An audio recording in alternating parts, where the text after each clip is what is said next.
Daqui a pouco vai começar mais um Infância em Foco e daremos continuidade na série Abril Azul, mês de conscientização do autismo. E hoje eu terei uma convidada muito especial, que é mãe do Gabriel, de 5 anos de idade, autista, e ela também é neuropsicóloga e vai nos ajudar com todas as dúvidas sobre o assunto. Então fica aí que a gente já volta.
Os acidentes e a morte não tiram férias.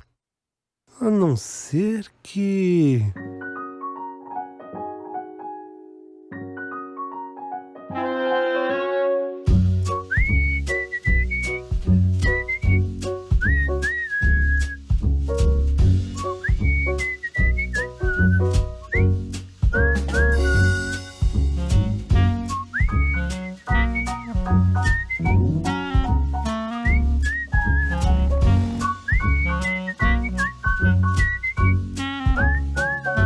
Trânsito, dê férias para a morte. Atenção redobrada aos itens de segurança. Detran, Governo do Estado de São Paulo.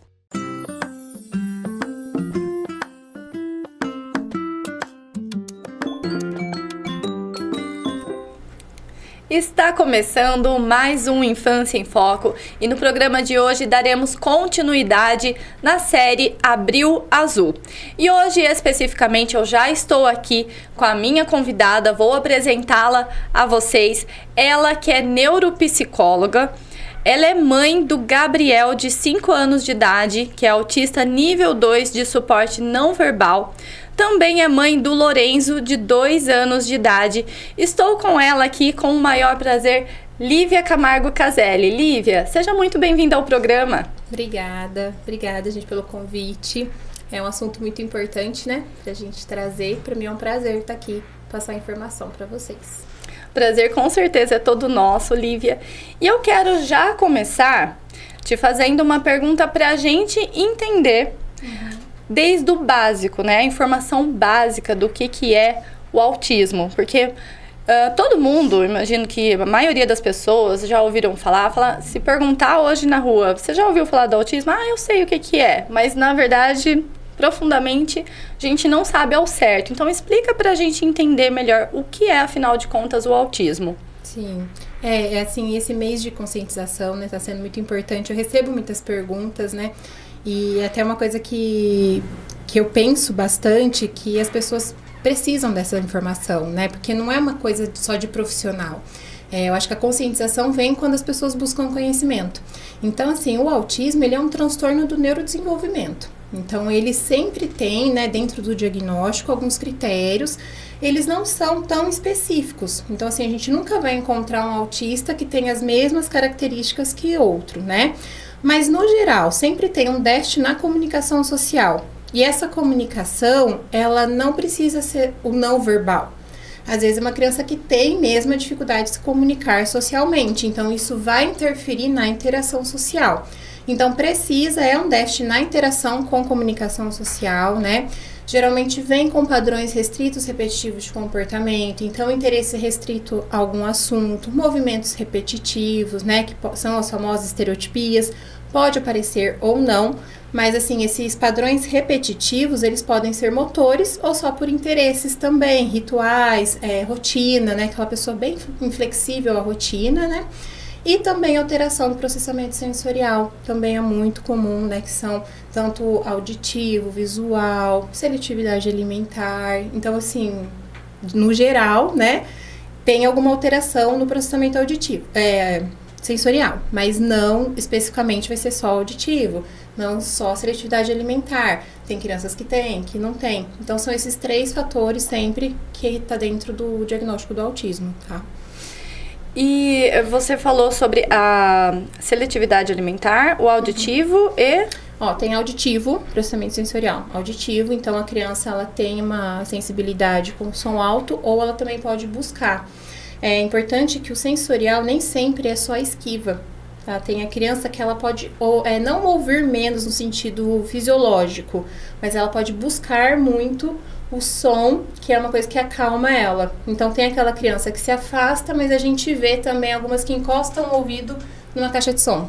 Ah, que interessante, então, porque realmente eu mesma tinha a impressão de que a criança que não suportava barulho, sim, que seria um sinal. E isso é importante porque às vezes a gente associa o autista só aquele que tampa o ouvido, né? E isso às vezes no diagnóstico faz com que as pessoas não procurem, por exemplo, porque, não, mas ele tolera som. Né? Mas às vezes a gente vê a criança lá com o ouvidinho, então ela precisa daquele som. A parte visual, tem criança que tem muita sensibilidade à luz, né? Então ela realmente desde pequenininha ela já tem a sensibilidade, mas algumas que buscam luz. Então ela pega, por exemplo, um brinquedo que tem luz e ela fica olhando bem de pertinho, né? Então tem a busca também. O toque, então tem aquela criança que já o toque já é muito para ela, então a parte tátil, né, textura, então não pisa numa grama, não pisa em pedrinhas, areia, e já tem aquela que pisa, que gosta, né, e muito, em excesso. E aí tem a seletividade alimentar, que também não é mais um padrão aí para o diagnóstico, não é um critério, né, então assim, tem a criança que pode ter ou não, e dentro da seletividade alimentar é muito ampla, né, então entra o visual. Por exemplo, a seletividade nem sempre é textura. Pode ser posição do prato, que é o visual, a cor do alimento. Não come verde, não come branco, não come misturado, come só separado, né? Então, tem também não só a parte de textura. Não fala, não come molho, mas nem sempre é assim também. Então, toda essa parte do sensorial é o auditivo, visual, tátil e também a seletividade alimentar, né, que é o gustativo, e o olfativo também. Então, cheiro. Então, tem crianças que não sentem tanto cheiro e tem umas que cheira tudo. Então, vai pegar o copo, cheira, vai pegar o garfo, cheira, o alimento cheira. Então, às vezes, o cheiro do alimento faz com que ela não coma. Aí, é seletivo. Também não sabe se é a seletividade alimentar ou se é por cheiro também. Então, ou é uma seja, alteração geral. Não existe um padrão. Não. Como você falou. E pensando nisso, existe a partir de uma certa idade que é mais fácil de identificar se existe um autismo ou não. Por exemplo, em crianças muito novas, que são ainda bebês, é mais difícil de diagnosticar. A partir de qual idade que fica mais fácil o seu trabalho nesse sentido?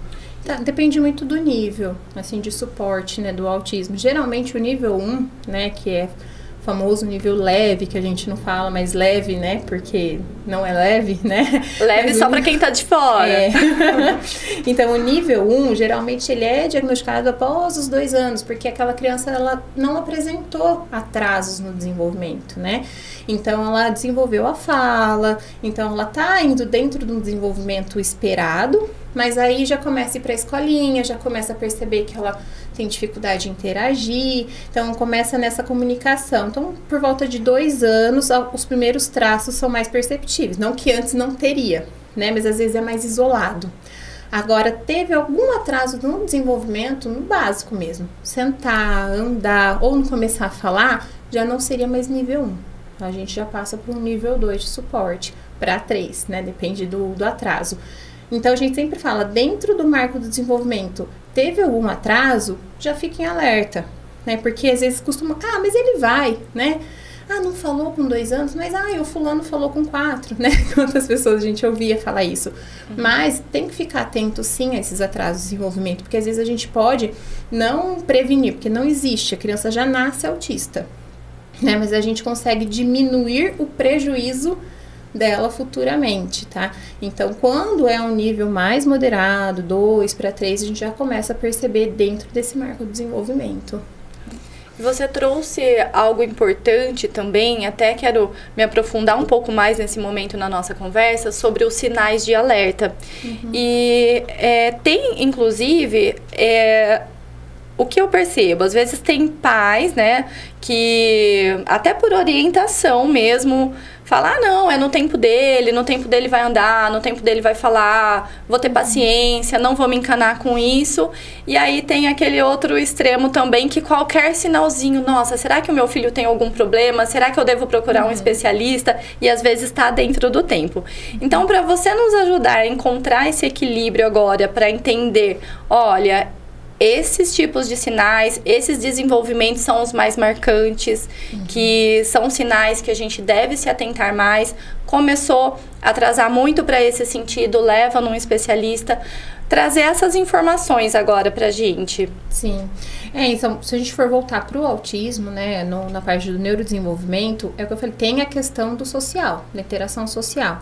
Então, geralmente, é aquele bebezinho que você chama e ele não acompanha com o olhar, né? Então, não tem muito contato visual, mas é que eu tô falando mais no geral, não especificamente isso vai apresentar, mas já é um sinal, o social, porque o sorriso social, é aquele bebê, você sorri pra ele não sorri de volta, é o sorriso social, você chama, acompanha ou não um objeto, né? Ou se você coloca que ele olha só para o objeto, não interage muito com a pessoa, né? Então, pensando nessa parte do desenvolvimento social, já começa aí. Então, desde a amamentação, sua mãe vai amamentar, a criança está olhando para você, tem um contato ocular, né? Você está chamando, ele está olhando, ele está reagindo a som. Como que é essa reação? Porque pode não reagir, você pode tocar um sino aqui e a criança não olhar, né? Ou pode se esquivar, porque eu falei, tem aquela sensibilidade. Então, voltando para a parte social, são as reações mesmo com as outras pessoas. Aquele bebê que se esquiva muito de pessoas desconhecidas, então só fica bem com os pais, só fica bem com a mãe. Então, chega outra pessoa perto, ele já se esquiva, já entra em desespero. Tem uma adaptação muito difícil em escola, mas isso, assim, é porque muita criança tem, tá? Mas Sim. Eu tô falando que junto em conjunto. Eu sei que não é fácil adaptar em escola, mas é um sinal marcante. Vamos supor, tem todos esses marcos em casa, aí chega na adaptação da escola, também tem dificuldade.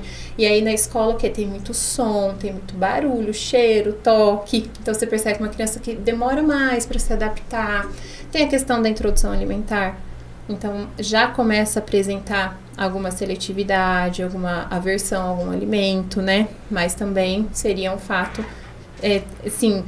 Tem crianças que têm a dificuldade da introdução, mas tudo isso precisa ser em conjunto. Então, lembrando que sempre tem que ter a dificuldade na interação social. Então, desde o chamar, no interagir com o outro, a questão sensorial também tá junto. E pode apresentar alguns movimentos repetitivos, né? Pelo que você trouxe de informações...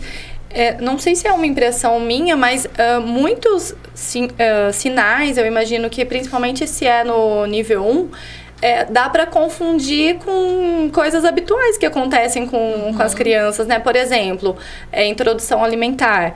Muitas crianças tem uma fase que são seletivos nos alimentos, ou no começo demora até começar realmente... Começa pelo toque, às vezes demora até pro toque, para pôr na boca. E às vezes isso isoladamente pode não ser o diagnóstico. Então, sobre o diagnóstico, para a gente entender um pouco mais, como que funciona para você bater o martelo e falar, olha, realmente essa criança é autismo nível 1, nível 2, Sim. Como que funciona esse processo? Ela tem que apresentar um déficit nessas 3 áreas que eu falei. Principal é a interação social. Então, é o que eu falei, às vezes a criança ela pode ter uma dificuldade social, mas isolada não fecha diagnóstico, né? Então, assim, tem que ser o conjunto. Então, tem que ter um déficit na comunicação e nessa interação social, lembrando que a comunicação, por exemplo, de bebê, vai ser sempre esse de reagir ao outro, como que ele vai interagir com outra pessoa, como vai responder à parte social, então de sorriso, né? Como que ele vai, quando você chama, se ele vai acompanhar, se ele vai olhar. Na interação, então como que ele tá vendo outras crianças, se ele tá se retraindo muito, se ele tá se aproximando. E aí tem a questão dos padrões repetitivos de comportamento, pode apresentar estereotipia, o brincar. Então, às vezes é uma criança que não consegue brincar funcionalmente, então pegar o carrinho, vum, vum. O que seria um comportamento mais repetitivo? Girar a rodinha, preferência por girar objetos, né? Então, não dar uma função para o brinquedo. Então, pegar a boneca e enfileirar as bonecas, né? Então, isso também você percebe que já distorce um pouco do comportamento de outras crianças, né? E aí também a questão sensorial que você começa a perceber. Então, coloca uma roupa, fica incomodado. Você sai na luz, fecha o olhinho, já não consegue olhar muito. Barulho, assusta, chora muito. Então, tudo isso tem que estar em conjunto, tá? Então, comunicação social, interação social, padrão repetitivo de comportamento e também a parte sensorial alterada. Precisa ter tudo isso para o diagnóstico. Então, muitas crianças vão apresentar alguma coisa, mas tem que ser o conjunto. Certo. Perfeito, Lívia. Eu vou querer conhecer um pouco mais do Gabriel, mas eu vou deixar para um bloco só para isso. Fica aí que a gente já volta.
Os acidentes e a morte não tiram férias. A não ser que...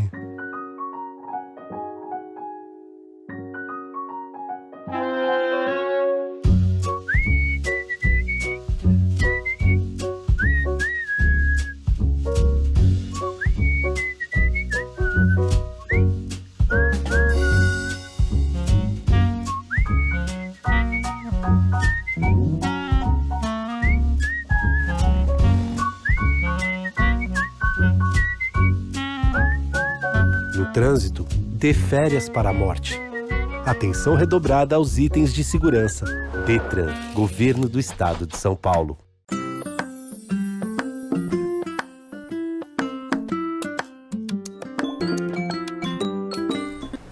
Estamos de volta, seguindo o tema da conscientização do autismo, afinal de contas é Abril Azul. Estou aqui com a nossa convidada num bate-papo muito especial. Antes de retomarmos, quero dar um recado para você aí de casa da Escola Primeiros Passos. A Escola Primeiros Passos é focada em educação infantil, atendendo crianças dos 4 meses aos 6 anos de idade, integrando no ambiente educacional o melhor de 2 mundos, cuidado e educação. Primeiros Passos, educação infantil, onde a infância acontece. Como você pode perceber, a Escola Primeiros Passos é realmente a melhor opção para o seu filho. E agora sim, voltando aqui com a nossa convidada, a Lívia, que está esclarecendo várias dúvidas sobre o autismo, afinal de contas é neuropsicóloga, estou falando com a profissional certa. E tem mais autoridade ainda no assunto, porque é mãe do Gabriel de 5 anos de idade. Uma dúvida que não quer escalar aqui comigo, Lívia, é a seguinte: você já era neuropsicóloga antes de ser mãe do Gabriel ou você se tornou neuropsicóloga após o nascimento dele? Não, eu já era. Inclusive, eu fiz o diagnóstico dele. Você quem fez? Conta um pouco dessa história, como que foi? Bom, o Gabriel é assim, ele... Dentro do autismo, nós temos o autismo regressivo, que até é uma coisa importante de ser falada. E o do Gabriel foi o autismo regressivo. Então, o que que é isso? Ele teve um desenvolvimento normal até 1 ano de idade, né? Ele estava indo para a escolinha. E aí, quando fez 1 ano de idade, entrou a pandemia. Então, a pandemia foi em 2020, né? E aí, ele saiu da escola e foi para casa. Na escolinha, ele já falava tchau, mamãe, au, au, né? Ele já começou a falar, interagia muito bem com as professoras, ele tinha uma boa interação, mas sempre foi mais agitadinho, né? Sempre ele era bem agitadinho. Quando ele voltou para casa, ele regrediu. Só que daí eu tava no momento de pandemia, então você não sabia se associava com o fato dele sair da escola, né? De parar a escola, ou se estava acontecendo alguma coisa. Aí começou a chamar o Gabriel ali no olhar. Ele começou a ficar parado, olhando para algumas coisas, não reagir muito ao som. Só que uma mania que ele sempre teve, né, era rodar objetos. Ele sempre rodou, ele nunca pegou o carrinho, e aquilo me chamava atenção. E ele começou a andar com 1 ano. E ele já começou a andar na pontinha dos pés. Ele gostava muito de ficar girando em volta, né? E começou a chamar minha atenção. E nisso eu já trabalhava com avaliação neuropsicológica, inclusive, para diagnóstico do autismo. E até hoje é a maior demanda que eu tenho. É para diagnóstico de autismo. E aí as crianças iam pro meu consultório, naquela faixa etária, e faziam a mesma coisa com meu filho. E eu falava, gente, não é possível. E isso começou a pegar o meu psicológico, o meu emocional, e eu já comecei a buscar ajuda. Então, por volta de 1 ano e 4 meses, o Gabriel regrediu. Então, porque a criança, em torno de 1 ano e 3, 1 ano e 4 meses, eles passam por uma poda neural. Então, o que que é isso? O cérebro faz uma limpeza. Toda criança passa por isso, né? Então, fica só as conexões que a criança vai usar para desenvolver mais. Então, assim, não que... então eu não estimulei meu filho, ele vai perder. Não. Ali fica as conexões que toda criança vai passar. No autismo, a criança perde mais conexões. Então, ela perde algumas habilidades que estavam em desenvolvimento. No caso do Gabriel, foi a questão da fala, da imitação, né? Então, não quer dizer que ele se tornou autista. Ele já nasceu.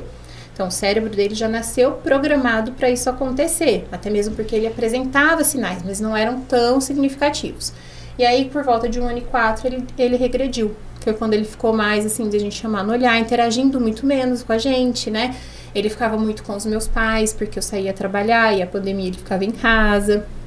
Minha mãe falava, Lívia, que estranho, eu chamo, ele não olha. Ele fica parado, olhando a plantinha lá um tempo, né? A gente apresenta o brinquedo, ele não se interessa. Então, ele gostava de colher. Ele andava sempre com uma colherzinha na mão, né? E aí, foi quando eu fui buscar ajuda e fui buscar outros profissionais. E aí, por eu trabalhar na área, foi um impasse também para outros profissionais. E agora, né? Não sei. Porque também é novo, então dá um medo, né? Do diagnóstico. Até eu chegar no neurologista que trabalha comigo até os dias atuais, né, que é neuropediatra também. Marquei uma consulta, sem falar que era eu, e cheguei com o Gabriel. Ele tinha 1 ano e 8 meses, e aí eu pedi realmente para ele laudar, para ele me ajudar. Foi uma consulta de 2 horas, né, e aí a gente concluiu o diagnóstico ali junto, pensando junto sobre o Gabriel. Mas aí ele tava com bastante atraso já na fala, já não interagia mais, né, bastante comportamento aí que eu falei de repetitivo, então não tinha como fugir do diagnóstico ali, né? Lógico que é bem difícil, né? Como qualquer mãe receber, eu também sou a mãe, né? É até importante você trazer isso, né? Porque a gente tá falando aqui com uma profissional que atende diariamente casos. Quantos diagnósticos você faz em uma semana e de repente chega um dia que é o seu filho. Até por isso que eu perguntei, porque eu achava que, eu acho que ela se tornou neuropsicóloga por conta do Gabriel, para estudar mais sobre isso, e na verdade você que fez o diagnóstico dele. Desde 2011 eu estudo autismo, na verdade, assim, meu TCC foi sobre autismo, sempre foi uma coisa que me intrigou muito. E até eu falava, gente, que ironia do destino, como assim? Daí você entra, porque quando você recebe um diagnóstico, eu falo que é uma sensação de luto, né? Sim, porque você tem um luto da expectativa, né? Porque todo mundo sonha com o filho, de o que ele vai ser, o que ele vai trabalhar, né? A gente tem essa expectativa. E quando você recebe um diagnóstico, parece que aquilo quebra. Porque você não sabe como vai ser, você não sabe o dia de amanhã, você não sabe como as pessoas vão reagir, será que ele vai falar, se ele não vai falar, como que vai? E aí é difícil vir essa aceitação, né? Então, você passa por esse momento de negação, de questionamento. Então, todo o processo de luto mesmo que a pessoa passa, eu senti que eu passei. Então, eu me questionava, por que eu, né? Por que comigo eu estudei tanto, né? Por que o meu filho, parece que eu estava sendo castigada. Eu falo que o filho, né, da outra é autista e o meu também veio para me castigar. Então, até chegar na aceitação. E aí, quando você... Bom, e agora? Não tem tempo a perder. Tem que correr, né? Tem que desenvolver, tem que criar coragem e seguir. Então, eu ficava sempre nesse impasse. Meu lado mãe, que não queria o diagnóstico, que nenhuma mãe quer, né? E o lado profissional. Falei, poxa, mas eu dou força para uma mãe e eu tô sendo hipócrita. Então, foi muito difícil para mim, esse diagnóstico. Mas, ao mesmo tempo, eu achei que foi uma força para eu seguir, né? Para eu poder ajudar outras mães. Porque quando eu comecei a trabalhar, eu não era mãe. Quando eu tive o Gabriel, eu já tive um outro olhar para as crianças, né? Ser mãe, né? E quando eu tive o diagnóstico, é outro olhar ainda. Então, a gente já olha para aquela mãe sem julgamento, a gente consegue não colocar tanta teoria, entender mais a prática, né? Entender a rotina de uma família. Então, isso me ajudou muito no dia a dia também. Então, o Gabriel, ele só fez eu crescer profissionalmente, né? Mas até chegar nesse ponto, a gente passa por todo o processo com qualquer outra mãe. Pois com o tempo vai entendendo que tudo tem um porquê, tem um propósito. Sim. E você sente que mudou, você já relatou um pouco aqui, né, ao final da sua resposta, mas teve algo em especial que você sentiu que mudou bastante depois que você recebeu o diagnóstico, que você mudou e isso levou no seu trabalho? Algo em especial? Olha, eu acredito que é a questão do julgamento. Porque quando a gente estuda psicologia, não estou criticando a psicologia, mas a gente tem muita teoria. Teoria de desenvolvimento, a teoria da independência da criança. Então, a criança tem que comer sozinha com tal idade. Até a própria teoria assim, ele tem que falar com tal idade, tudo bem. Mas se ele não falou? E aí? Né? Eu não posso falar, mãe, mas com 2 anos ele tinha que estar falando não sei quantas palavras e ele não fala. Como que é isso jogar para uma mãe, né? Porque é o que eu sentia. Uma grande pressão. Então, e tem muitos profissionais que fazem isso, né? Impressionam. Mãe, corre atrás, vai atrás de profissional, fono, tudo bem, né? A gente tem ótimos profissionais, mas isso sim vai depender dos desenvolvimentos que aquela criança, que o cérebro dela vai construindo, né? Dentro do autismo, não tem nenhuma alteração cerebral ali, em exame de imagem, que vai falar por que ele não fala. Lógico, se não tiver nada ali biológico, né? Mas você pode fazer qualquer exame. Eu não sei por que meu filho não fala até hoje. Ele tem 5 anos. Eu não sei. Falta de estímulo. Ele faz terapia desde 1 ano e 8. Então, eu vou culpar aquela mãe? Então, eu passei a ver o outro olhar da dinâmica familiar. Mas ele só dorme comigo. Mãe, não, cama compartilhada. Não, mas por quê? Vamos entender. Então, eu comecei a me colocar no lugar, né? Entender que a rotina familiar, né? A saúde da família é muito melhor para aquela criança do que padrões que a gente tem que criar com teoria, né? Não que é aceitável certas coisas e falar, não, tá tudo bem, segue assim. Mas eu compreender o porquê que aquela mãe tá fazendo. Porque a mãe, ela já chega, não só a mãe e o pai, né? Ele já chega assim, olha, doutor, mas ele dorme comigo porque, por causa de... Não tem que me justificar. Falei, se ele dormir no quarto dele, mas ninguém dorme. Mas o pai e a mãe precisam descansar. Pro dia seguinte a gente precisa tá bem. Então eu preciso entender aquela saúde mental da família. Então isso eu comecei a perceber, porque eu comecei a me cobrar de coisas inadequadas que eu fazia dentro de casa. Eu falei assim, eu não posso cobrar de uma mãe coisas que eu não consigo fazer. Mas eu também não posso falar pra ela que está certo. Então, olha, então tá bom, mas vamos tentando, né? Então, esse julgamento que eu senti, que eu também sofri por alguns profissionais, né? Arranca a chupeta, não pode, que não sei o que. Não podia. Como que eu ia arrancar a chupeta do meu filho, que é onde ele se regulava, que é onde ele conseguia acalmar, né? Porque se não fosse a chupeta, era a gente.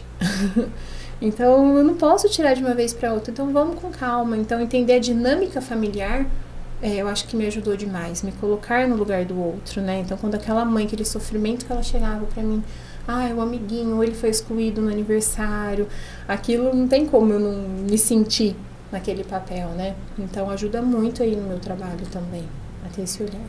Ter esse olhar mais empático. E com certeza, Lívia, isso dá uma leveza tão grande para as pessoas que te procuram, porque só nós, mães, sabemos a pressão que é da sociedade em vários sentidos, desde o momento em que está grávida, né? O tanto de cobrança. Sim. Quem dirá na situação de vocês, que com filho autista em casa, com os desafios que tem, e a sociedade querendo cobrar o tempo todo, aí encontra uma profissional como você, que tem esse olhar empático, com certeza isso daí é transformador na vida das mães que te procuram. E sobre os níveis, que tem o nível 1, 2, 3, uma dúvida, é possível ter avanço de mudar de nível 2 para 1, de 3 para 2? E como que funciona o tratamento também? Então, você contou do diagnóstico, a partir do momento que os pais descobrem, meu filho é autista, como que eu faço um acompanhamento? Quais profissionais que eu devo procurar a partir daquele momento? Sim, em relação ao nível, né, com certeza, do 3 ele pode vir para o 1, né, tudo vai depender do desenvolvimento daquela criança, se não tiver nenhum tipo de comorbidade, então às vezes tem alguma parte física envolvida, ou o autismo é secundário, alguma síndrome, e aí, né, já tem um outro funcionamento. Mas sim, tem crianças do nível 3 que vem para 1, mas tudo vai depender do estímulo mesmo que é dado para a criança, né? Então, hoje eu peguei o diagnóstico e aí, o que eu vou fazer? É complicado, né? É complicado eu falar, pai, você tem que fazer 10 horas semanais, né, de terapia, tem que fazer 4 horas de fono, de TO, porque não é todo mundo que tem acesso a isso. Então, hoje, assim, tudo tem um custo, tem pais que não têm acesso ao convênio, né? Então, eu falo sempre para os pais, a primeira coisa é vocês saberem o que é o autismo. Saberem como vocês podem ajudar em casa. É essencial a terapia? Porque quanto mais estímulo a gente der, melhor, né, essa criança vai desenvolver. E quanto antes esse diagnóstico vier, mais rápido, né, a gente consegue esse desenvolvimento. Porém, o que eu falei, não são todos que têm esse acesso, né, não são todos que conseguem fazer todas as terapias. Então, os pais precisam estudar e ter o conhecimento para poder fazer o mínimo que puder em casa, né, para trabalhar a independência daquela criança também. Então, não é certo só ficar em casa.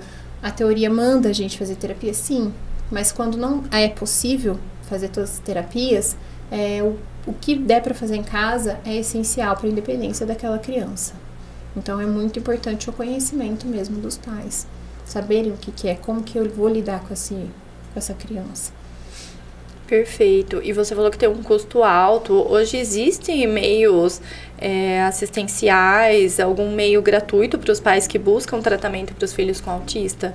Então, hoje, assim, alguns convênios cobrem, né? Quando o pai tem o acesso ao convênio, cobrem as terapias. Pela lei, o convênio tem que cobrir, né? Então, TO, fono, que a gente fala que é terapeuta ocupacional, a fono. Tem o ABA hoje, que é a parte comportamental, psicólogo comportamental, né? Então, tudo isso, o convênio, ele tem as clínicas especializadas, multidisciplinares, né?